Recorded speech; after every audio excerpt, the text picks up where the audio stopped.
Okay. So, like we usually do, our normal format, I will walk us through a little bit of 1 John chapter 3, and then we'll split up into discussion groups. There's enough of us, maybe we'll just all be one big discussion group. So we'll see, but we'll get there. Okay, so let's start with, has anybody come up with what they think is maybe John's aim for this whole book? Have you read the whole book yet? Does anybody have any idea what they think his aim is? What he's trying to get at here?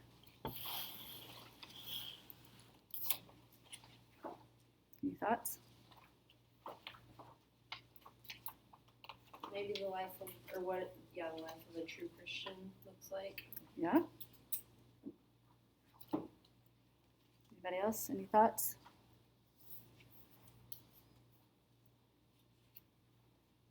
Well, I believe Cassie told us last time that he was writing to encourage the Christians. He was. Yes, he It was. a book of encouragement. He was. There's your dad.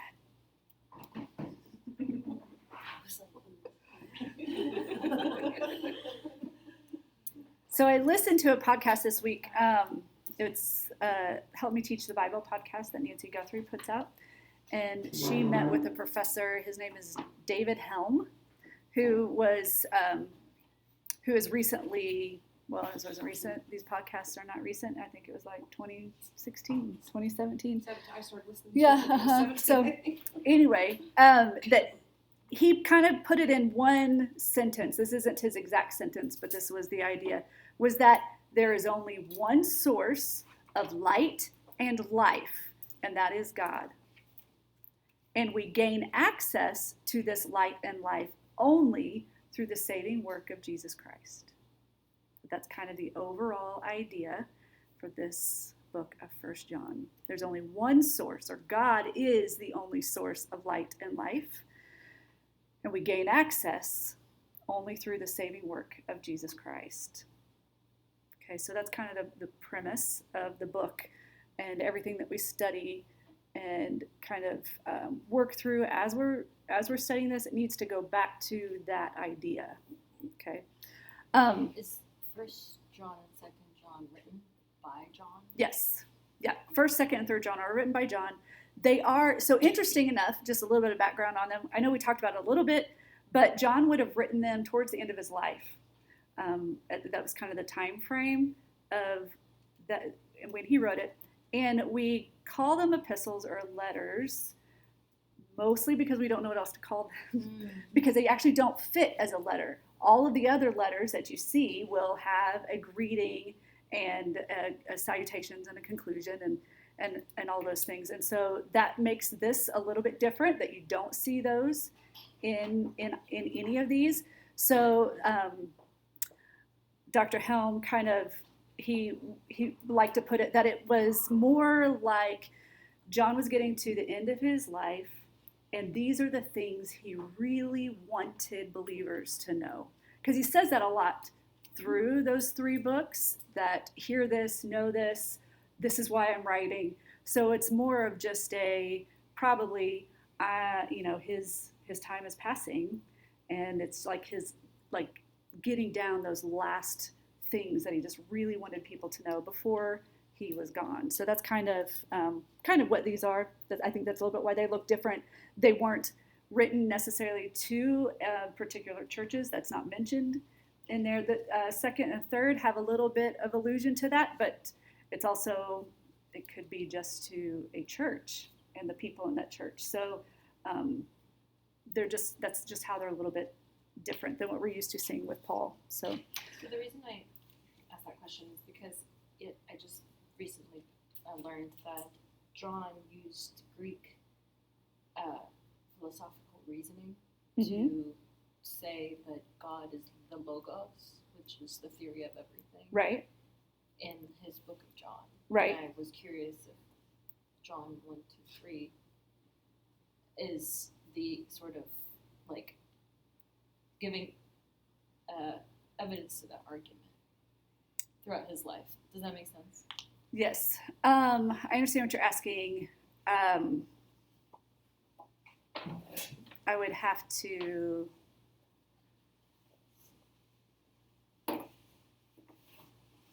think through that a little bit more as a whole. I don't know that I have an easy answer right now, but I get that. So we've already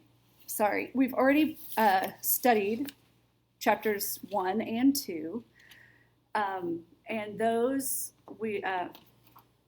sorry, I lost my train of thought. Sorry. No, Didn't help.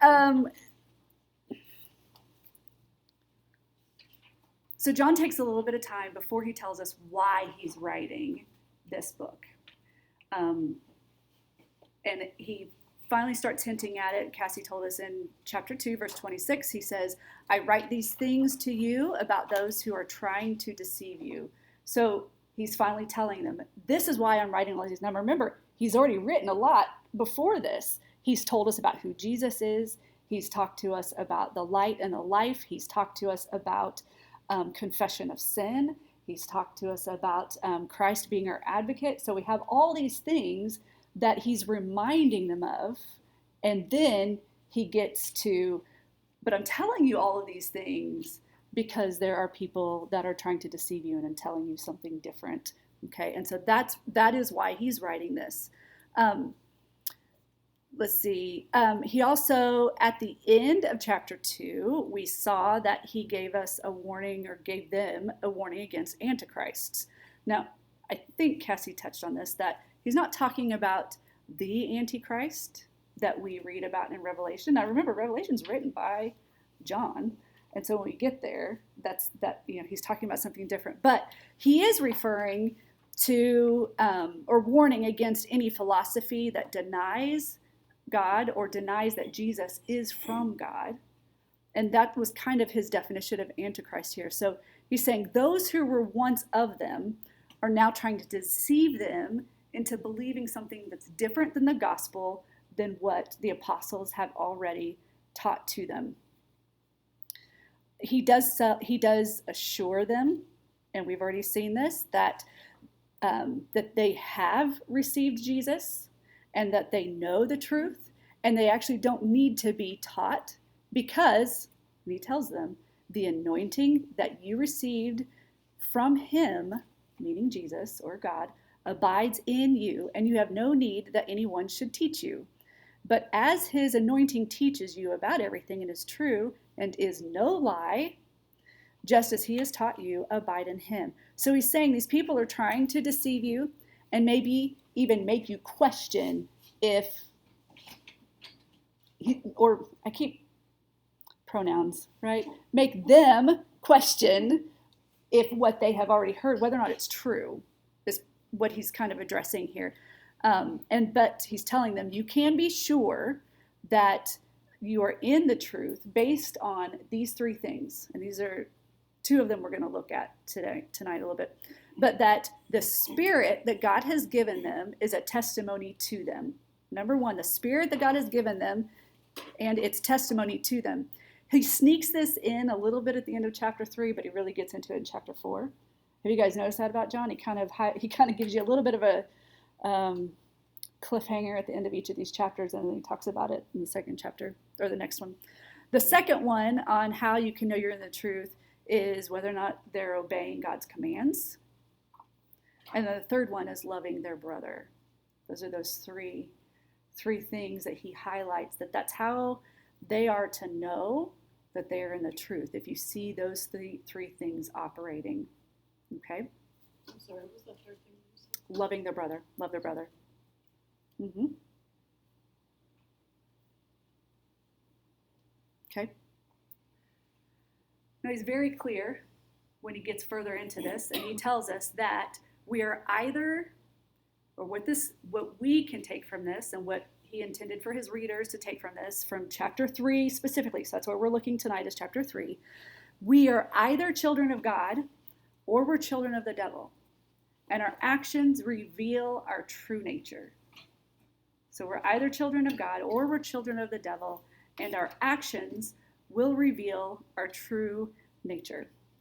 Okay, so earlier this week, or in the, it was earlier this week. No, last week. Early last week, I was watching Seeley, my son, he's 10, sitting on the couch, eating lunch and playing, I think, a card game with Rosie. But the way he was sitting and eating and balancing this plate on his lap, as I watched him, I was like, oh my gosh, that's my brother. That's all I could think was like, that's like he sat exactly like my brother does. And I thought that was so funny. And then it made me think about how my mom used to tell me that my brother, so my parents divorced when I was 5, and she was actually pregnant with my brother. So my brother never lived in the house with my dad. But she talked about as he grew up, how much his mannerisms reminded her of my dad. And, haha, whatever. I didn't think anything of it until I saw Seeley, who's never lived in the house with my brother, look and sitting just like my brother. It amazed me that happens. So I'm sure that's not the only thing. But what it did highlight to me, or what I felt like the Lord was telling me in that, even as I'm studying this, is that's that familial nature, that was just in them. It wasn't taught to them. It was just in them. My brother did not see my dad and his mannerisms so that he could mimic them. My son does not see my brother's mannerisms often enough to mimic them and to just have them ingrained. So it's amazing to me that there are just some things, because of our nature, we just do. We just do. Okay? So that gets us to the beginning here. Just hang on to that for a little bit. We'll get back to that. There are 2 types of children. Okay? The Bible has 2 types of children. We've talked about this before. In Genesis, we're told that God made man in his own image. Right? Very beginning, God made man in his own image. In his own image, he made them, male and female, he made them. Greg, a few weeks ago, defined it as being made in the image of God means that we can relate to God and to other people. Now, that is true for everyone. That is true for everyone. So all people, regardless of what you believe, regardless of your status before God, we are all, you guys know this, we're all image bearers of God, which means as people in the image of God, we have the ability to relate to God and relate to other people. The thing is, we either relate to God out of obedience or rebellion, and we either relate to people out of love or hate. But we all come from the same, okay? It kind of, John makes me think in pictures because I think that's how John thinks. So, we have here, we're all created in the image of God. This is where we all kind of started, was here. And then we had the fall of Adam. So then we had this. Actually, I'm going to do it this way.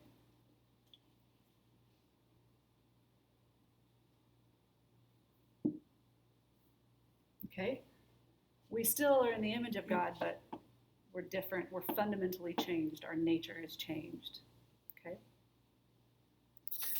Then, the work of Jesus. Jesus dies on the cross. He saves us. When he saves us, our nature is completely changed. And for some of us who have been saved by Jesus, we're back to this, relating to God. Our nature is now able to relate to God and to people as he intended. Does that make sense? That's kind of how this, so that's a little bit of the gospel in a really funky picture format, but it works for me. So, okay. So the first one I want to talk about is this group right here, those that are born of God, okay? In this book, we can see, or in this chapter, John uses very relational terms. So he uses love, brother, abide, children, all these very relational, personal terms. Verse 1, right off the bat, tells us that we're God's children, that God loves us with a parental love. And what do you know, when we're loved with our parents, who do we look like? Our parents, right? So no matter who we are, whether or not you were raised within your biological family, you still look like your parents. And that's what he's getting. That's what John is going to get to here, that those that are children of God, who have been redeemed, whose nature has been completely changed, you're now going to look like God the Father, okay? And the reason that's important is he's starting off with telling us, this is your identity. Before he even gets to anything else, before he even gets to what we think are tests of whether or not we're, children of God or not, he's telling them, this is your identity. Your identity is that God is your Father. You are the children of God. So be assured, be confident in that, in knowing that you are children of God. So before we even begin to ask ourselves those hard questions, before we even begin to examine ourselves, we have to start with our identity. So if we know our identity is a child of God, why do we need to have the tests, right? So it's a little bit of this both and thing. So we're always abiding and being discipled by something. And that's where I think that these come into, and we'll get there. But let's go back to our identity and the fact that we only look like God because he has changed our very nature. We see this in 2 Corinthians chapter 3. Says we are being transformed into the same image from one degree of glory to another, transformed into the same image. 2 Corinthians 4:11, for we who live are always being given over to death for Jesus' sake, so that the life of Jesus may be manifested in our mortal life. Or 2 Peter, we are partakers of the divine nature. Our nature is changed. That should make us very excited. It should. Because if that isn't the case, then we're still over here. And we don't want to be here because they have a completely different Father. So by God's grace and mercy, we have been rescued and saved. And this is who we are now. And the truth is, when we get to talk about this, when we get into this, we can look at it as that's what we've been saved from. And that's exciting. Okay, so those verses that I read about being given over to death for Jesus' sake and being transformed, those words remind us that we are in a process of changing and growing. Okay, we're not expected to be perfect. John is not telling them that they are never going to sin again. As a matter of fact, he's I don't want to say leaves room, but he does a little bit for the believer because he uses terms like practicing righteousness. It's a practice. It's a process. As long as that, but he does talk about that practice has to be the pattern. And he does tell us that we are not what we will be, but we're to put our hope in him, and that by doing that purifies us. He says that in verse 3. Verse 2, beloved, we are God's children now, and what we will be has not yet appeared, meaning Jesus has not come, but he's already told us that that's what we're going to be like when he appears. We know that when he appears, we shall be like him because we shall see him as he is. And everyone who thus hopes in him purifies himself as he is pure. So even though we aren't perfect, even though we do sin, we will sin, there is hope. And that hope is keeping our eyes on the ultimate picture of what our true identity is, which is Christ. And as we look to him, it purifies us it gives us a picture more and more of the image that we are and that we should emulate. God's children, so we're back to this group.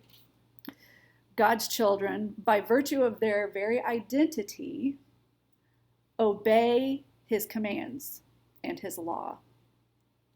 And he's very careful to point out that Jesus came to abolish sin, not the law. So Chelsea talked about that, remember they were fighting that kind of that Gnostic view. And some of what was going on there was that you had believers that, so the Gnostic view is a separation between the material world and the spiritual world. They valued the spiritual world, but not the material. So they felt like this had no value, no worth. So they could take it one of two ways, that they were, that nothing that they did mattered, which is not true. He tells us that sin is lawlessness. Lawlessness is sin. So the law still matters, and that's what he's pointing out here is Jesus didn't come to abolish the law. He came to fulfill it, but the law still stands, and they're still called to not sin. So it does matter what they did, okay? The other way that they looked at it, it was the flip of that, but it was still the same thing. Now I can't remember what it was. Maybe it'll come to me. It was kind of two sides of the same coin, but it played out two different ways. It's a liberal viewpoint, and then kind of refuting all of that in the end type of thing, I think, too. Yeah. Like, live how you want, and then we'll just kind of say, oh, right. that was bad. And it was a little bit, it was that they can't sin. So it was that idea of I can't sin, which is where he's calling them liars in the beginning of this book. If you say you do not sin, then you're a liar. So it's those types of things, of thinking that they couldn't sin, and then also then thinking, well, it didn't matter if we did. So that's what he's kind of getting at here and reminding us that the law still does matter. Okay, so that leads us to, what is God's law? What's the 10 Commandments? Okay, 10 Commandments that are summed up into love the Lord your God with all your heart, soul, mind, and strength, and love your neighbor as yourself. What does the rest of the chapter talk about? Loving the Lord your God with all your heart, soul, mind, and strength, and then loving your brother. And so that's where this law comes into place. And so John is just kind of building his case as to, it's not that the children of God can't sin, and it's not like they're saved to such a degree that it doesn't matter that they do. They're still called to follow God's law. Okay, God's children are to love each other. That's where we get into the next half of this. So he actually uses the word adelphoi, which literally means siblings. That's how he talks to them. And as I was writing this, who's the hardest people to love? Oftentimes your siblings. So we're going to be real. So, but then what does it look like as a church or as a community of believers to live so closely with one another that you start to feel like siblings? Like, that's the other thing I think he's calling us to, is that's a little bit the life that we should be striving for together, is that we're so close that we maybe get a little irritated. But that's okay, because that means we're living in close community with one another. And just as I see it happen with my kids, that friction is God's saving work in our heart. You know, it's that Iron sharpen iron. Yeah. Hey. So, that's okay. Oh, good. So, let's see. So we're called to live like siblings. And the other thing that he tells us in this chapter is we're to love as Jesus loved. Well, how did Jesus love? He laid down his life for them, for us, for our good, for our advancement towards the Father. It does not mean that he gives us everything that we want. It does not mean that we always get our way. That's not what it looked like for Jesus to lay down his life. But it was in such a way that what Jesus did was obviously gave us access to God the Father. And that's how we should also be loving each other. That is in such a way that we are advancing our brother or our sister towards God. We're either an expression of God's love to them, or we are removing obstacles as best as we can so that they have access to God, or we are doing whatever we can in our power to encourage them towards God. Does that make sense? That's what that looks like. If you're anything like me, I like well, you love people by doing this and this and this and this, and I really struggle that we don't have a checklist. That's hard for me. But and we get into this too. It's back to when Cassie talked about that abiding. It's that relationship. But even just for me, having that clear understanding of my loving someone else, a sibling in Christ, should look like my constant pushing them towards or opening their access to God as best I can, that I'm not a hindrance to them. So I don't know if that will help anybody else, but it helped me. So, okay. And then he also John reminds us, we are to love in deed and truth. So it has to be with action, and it has to be truly in our hearts or from our hearts. Y'all know we can talk all we want, and we can say all we want that we love someone or whatever, but God knows the state of our heart. He's greater than our hearts, John tells us. And so it means he can see into our heart and see that motivation. We can't fool him. We can fool other people sometimes, but we can't fool God. And so the love that we have to have, it has to lead to action. It does. It just does. It has to be an action thing, but it can't just be an action as well. It has to be that state of our heart of loving someone else. Okay?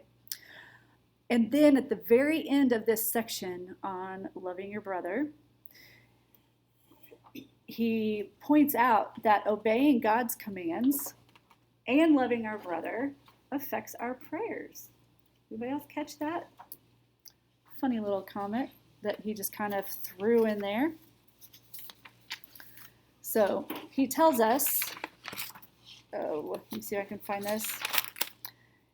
Basically in verse 21 and 22, he tells us that a life lived in close relationship with God, full of faith, clear conscience, keeping his commandments, and doing what pleases God, leads to the receiving of what we ask. Doesn't mean we ask for a new car and get it. So to make clear, that's not what I'm saying. But he is clear here that it does affect our prayers. It does. It affects how effective our prayers are. Yeah, it's like the desires are to serve him, Mm-hmm. so the prayers will be granted. Our hearts are changed. Yeah. Yeah, so like we do get what we want, but what we want is what he wants. Right. Okay, so we've kind of laid out what this looks like. Let's go back to this, the children born of the devil. So John points out that the children that are not of God, that they won't know, believers. So know, I looked up the definition of know, and it means to have developed a relationship with someone through meeting and spending time with them, or being familiar or friendly, or to understand. Okay? So, plain and simple, that means the people of the world are not going to understand you. They're not going to understand why you do what you do. They're not going to understand why you don't do the things that you don't do. And it's because they don't know God. Why do they not know God? Because their nature hasn't been changed. They cannot understand. They cannot see. John told us before this that they're living in darkness. Okay? So with this particular group, John is talking about where he said that children of God are practicing righteousness. The adverse is true of those that are not of God. It feels terrible to call them children of the devil, but those are the words he uses. And it's so dark, and I'm sorry, but that's where we are right now. But that it's a practice of sinning. It's this overall trajectory or pattern or bent towards sin. Those are the people that he's talking about. He's not talking about a believer who is struggling with addiction or habitual sin. That's not what he's talking about. This is something wholly different, okay?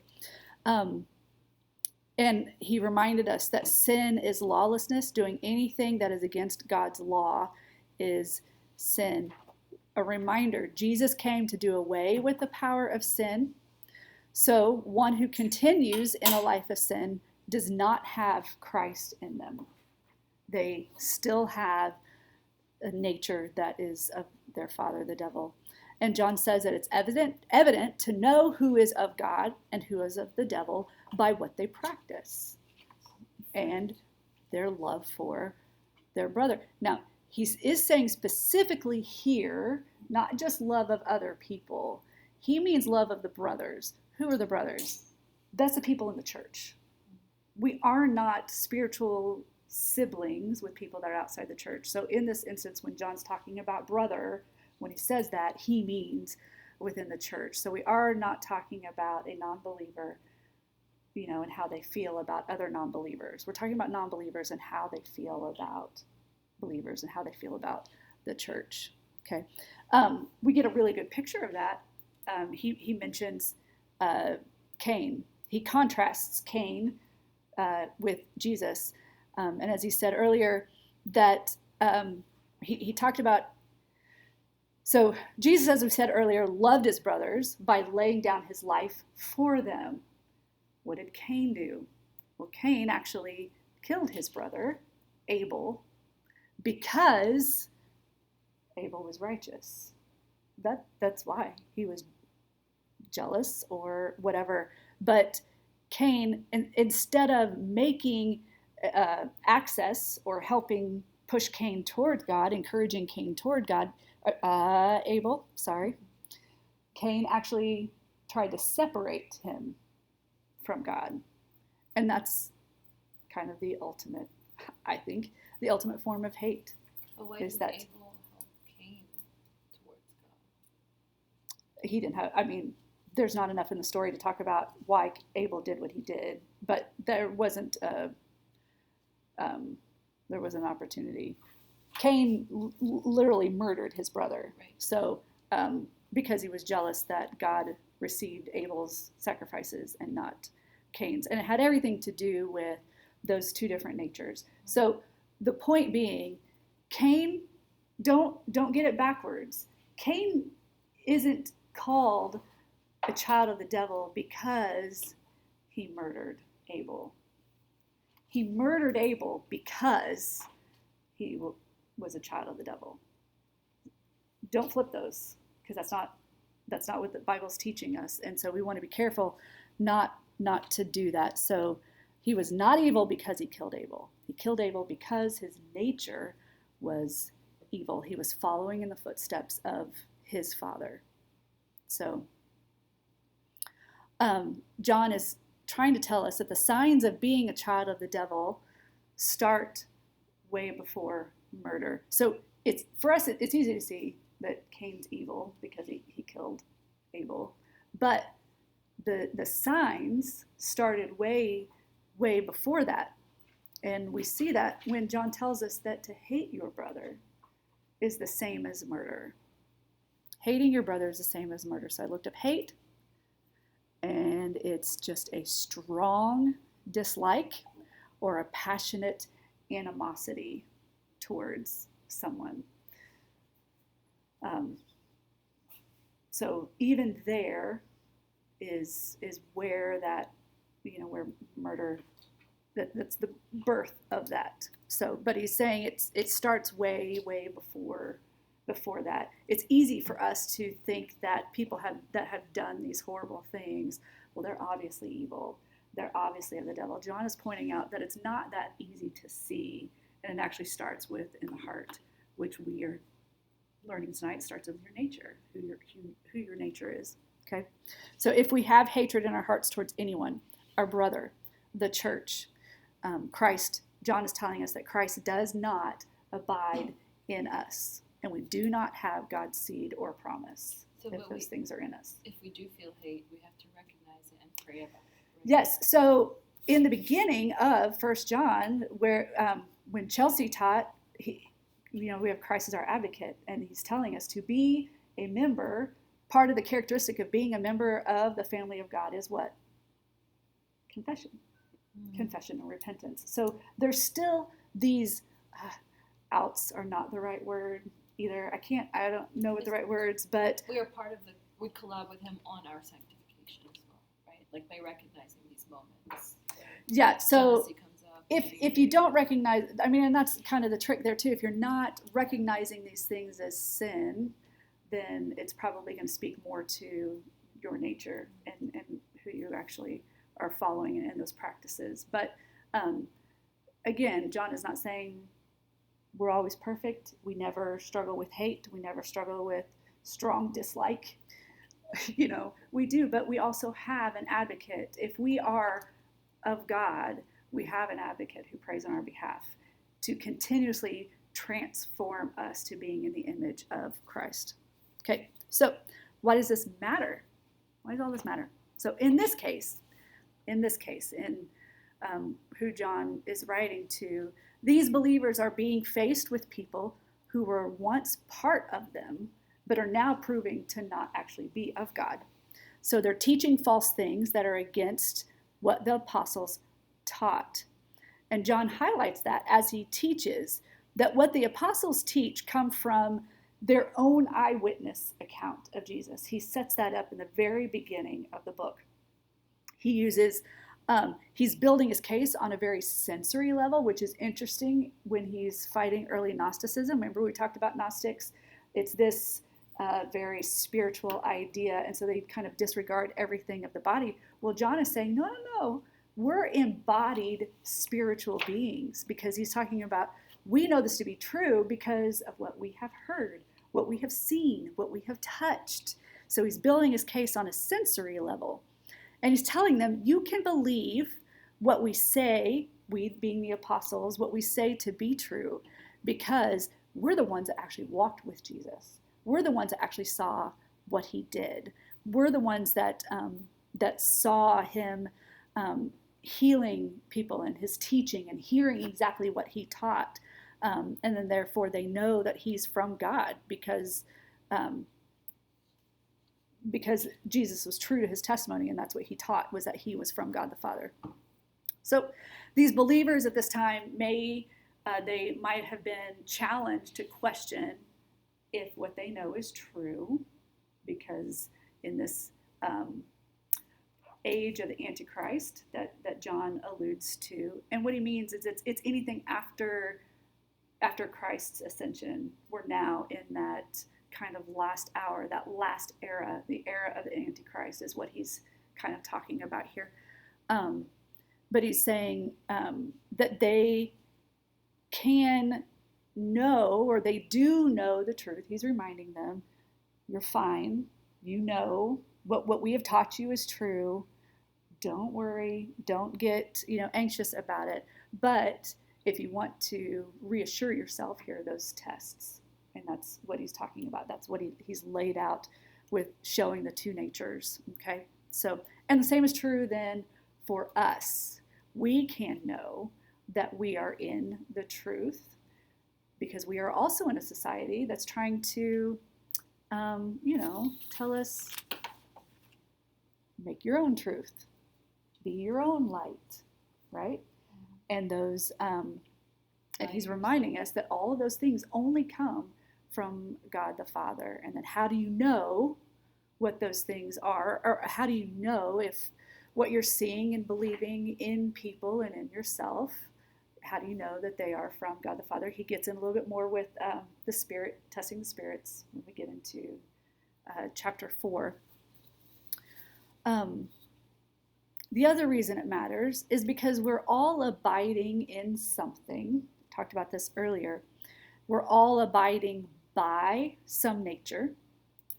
Are we abiding? We can ask ourselves the questions. Are we abiding in God or in the world? Has our nature truly been changed by God, or are we emulating the world and its father, the devil? And it matters now because our world wants to tell us that no one has the standard of truth, right? That there are many ways to God. Make your own truth, we talked about. But God is the source of all truth, light, and life, and we only have access to him if our natures have been changed. Okay? So we talked about following God is not a checklist. This is kind of what it, again, pictures because it's John.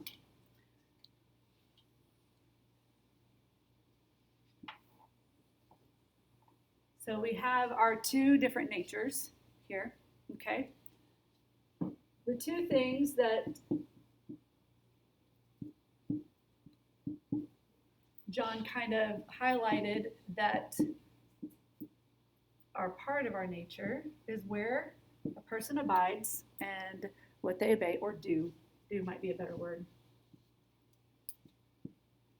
Okay?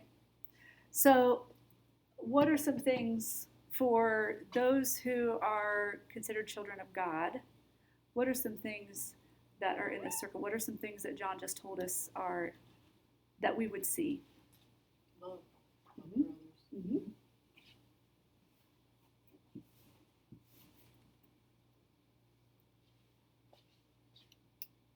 Anybody else? Fear of God. Okay. But that's such a broad word. Yeah. Fear of God.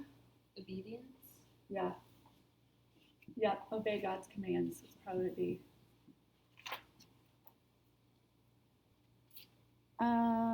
We have practice righteousness. That also is a really broad word because the hard part I noticed when I became a Christian was people would confuse what's proper righteousness with self-righteousness because this world, modern day, is all about self-adjudication. Mm-hmm. Mm-hmm. And there is no standard in which people are being judged. It's based on whoever's standard. So how do we know righteousness nowadays? Well, the scripture speaks to what is righteous. And righteousness would be obeying God's command. God's command is the 10 Commandments. But it can look like self-righteousness so easily. Right. Like, what's the limit? Like, when does it start to, like, from 1 to 10? When does it get to self-righteousness? Self-righteousness is all about a state of the heart, though. They can look the same, but that doesn't mean it's the same in your heart. So you can have a self-righteous person that you have a righteous person and a self-righteous person. Both of them are doing the exact same thing. But the righteous person is doing it because it's out of a love or a obedience for either the person that they're doing that thing for or a love and obedience to God, and understanding that I am only free and able to do these things because Jesus Christ died for me and I am completely changed. So it's a humble posture of I'm not the good one here. Jesus is the good one here, and it is his good works and his good love and his spirit that is moving through me, okay? Self-righteous person can be doing the exact same things, but they're looking at it as, look how good I am, and I'm better than you because you're not doing what I'm doing, and I'm doing this, and it's all about this it's a self-building up. It's not a posture of a humble heart. And Prideful, a fully, isn't it? huh? Is that prideful? It's very prideful. It's very prideful. And sometimes self-righteous, I think, can actually look not prideful, because all self-righteous is that you are doing the things that are leading you to salvation and to a right standing with God. Does that make sense? So I can say, I'm a horrible, terrible person, and beating myself and making myself do all the right things, but I'm still self-righteous because I'm the one doing the work to get to God. This person understands there is nothing I can do that makes me righteous and holy before God. That is only through the work of Christ. Does that make sense? Yes. So it's always going to be this inner thing. So Intention. you're right. They do look the same. And that's where the Bible tells us not to judge others. It's not that we can't judge their actions and whether or not their actions are right or wrong. We can't judge their heart because only God knows the heart. And when you get to know people, you start to be able to spot out those that are Right. self-righteous and those that But are righteous. initially, Right. And you know what? Any believer, because it's a relationship, because it's a journey, you're going to have seasons where you're humble and you're right before God. And then you're going to have seasons where, I'm doing it all good, right? And that's just part of it. But thankfully, he reminds us that we can get back over here and be reminded that it's all about the work of Christ.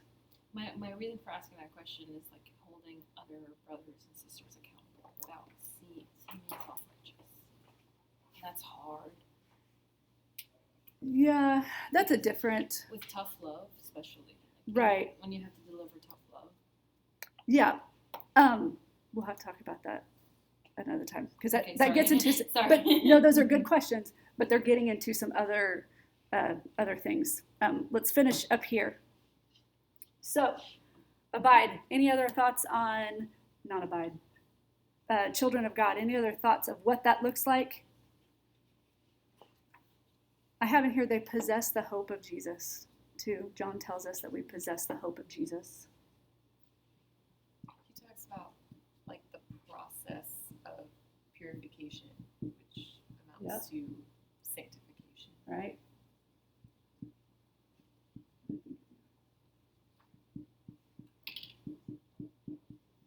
Okay, all right.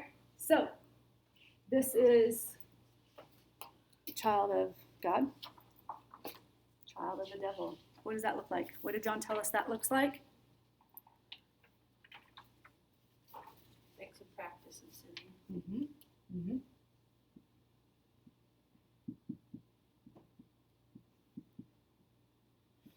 Kind of funny to put it that way. None of us need to practice sinning, but we get it.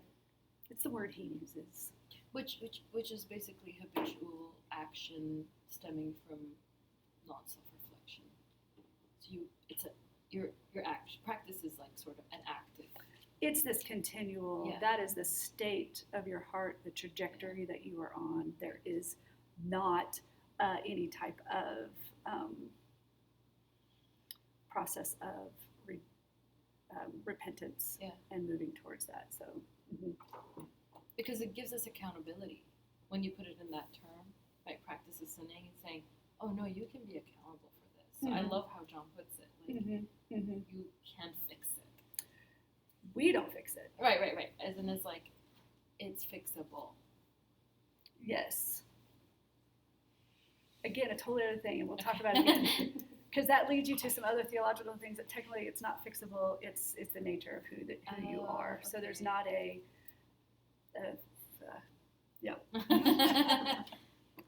to answer that, I would have to take us in a whole different direction. So, okay. What else about the child of the devil? Hates his brother. Hates the brothers.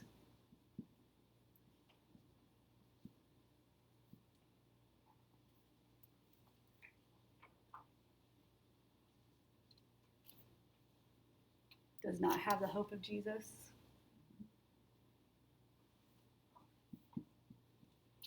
They abide by death. Mm-hmm.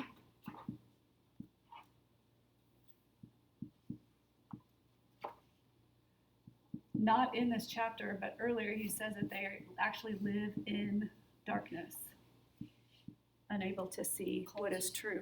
Closes their heart to those brothers in need. Mm-hmm.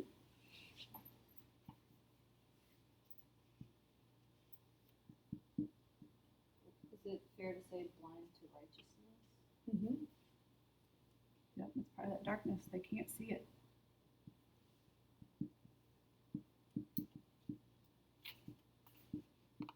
Okay.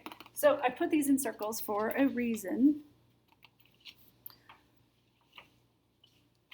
Because again, I like to look at things as a checklist or this straight line trajectory that this is where we're moving. You know, yep, did this, okay, yep, did this, okay, yep, I did this. Like that's how I like to progress through life. That's not the picture that John is giving us here of what it means to follow Christ and to have a new nature. So the two categories is asking that question, where are we abiding and what are we doing? And the truth is both of those feed into each other, right? If I'm abiding in God, then what I'm doing are following his commands and loving the brother. But the only way that I can follow his commands and love the brother is if I'm abiding in God, right? So it's this circle thing. It's this circle aspect. I even improved on my picture, and I did get a line, straight line, because I think it does this. So not this, but if God's here and like this is where we're going, it's this circular rotation. Maybe it should be this. It's a wheel. It's a wheel. That's like Going up a hill. Right, spiral. You just have to deal with my crazy pictures. not But a that's how spiral I of shame, but that's a how I spiral see of it. God. Yeah, and so it's this constant abiding and doing and doing and abiding and doing, and we're constantly rotating through that as we're moving closer and closer and being changed and transformed into the image of Christ. That's what John is telling us that this looks like. To be a child of God, this is what it looks like. This is what you look like, okay? The same is here. The same is true here, although they're in darkness, so they don't know where they're headed. But because they're abiding in the world, they're going to do and obey whatever the world tells them to do. And the only way that they're going to be able to do that is because they're continually abiding in the world. They're continually getting their life and their wisdom and just their source of death and darkness.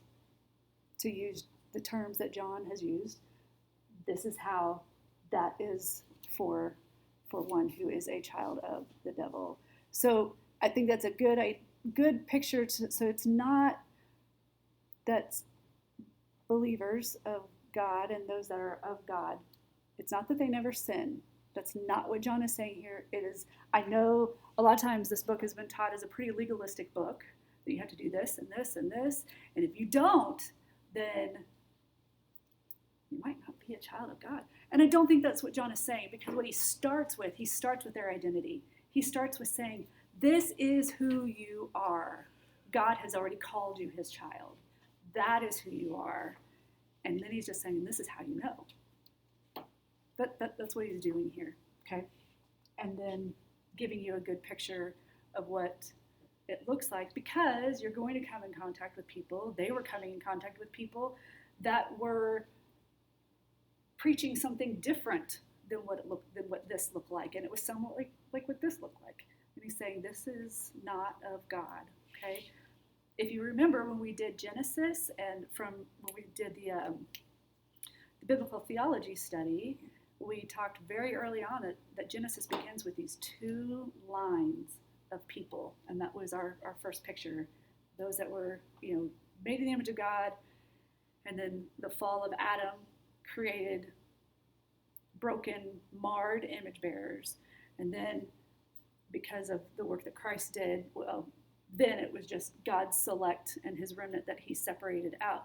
And then from there to eternity, it's like these two not ever intersecting lines of people, of lineage. I need better words.